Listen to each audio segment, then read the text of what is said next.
A reading from the Holy Gospel according to John, chapter 19, verses 31 to 37. The passage is taken from the Message version of the Bible. Then the Jews, since it was the day of Sabbath preparation, and so the bodies wouldn't stay on the crosses over the Sabbath. It was a high holy day that year. Petitioned Pilate that their legs be broken to speed death, and the bodies taken down. So the soldiers came and broke the legs of the first man crucified with Jesus, and then the other. When they got to Jesus, they saw that he was already dead, so they didn't break his legs. One of the soldiers stabbed him in the side with his spear. Blood and water gushed out. The eyewitnesses to these things has presented an accurate report. He saw it himself and is telling the truth, so that you also will believe. These things that happened confirm the scripture. Not a bone in his body was broken. And the other scripture that reads, they will stare at the one they pierce. The Gospel of the Lord. Good morning, I am Father Jose and this is Coffee with God. Today let us listen to a short reflection on the Holy Gospel according to St. John chapter 19, verses 31 to 37. Sacred Heart of Jesus, have mercy on us.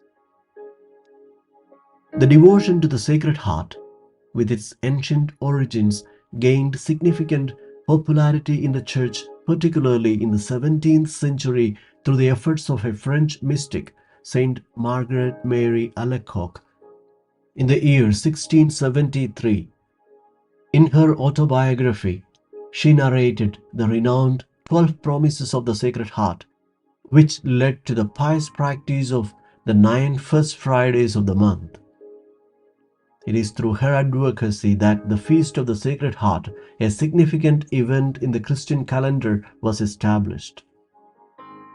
In the year 1856, Pope Pius IX elevated the feast to a solemnity in the Universal Church, celebrated on the Friday after the Solemnity of Corpus Christi. On 11th June 1899, Pope Leo XIII consecrated humanity to the most Sacred Heart of Jesus.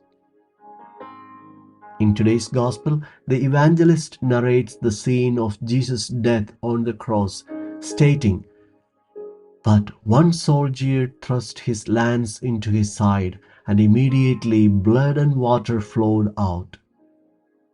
This detail is not without significance.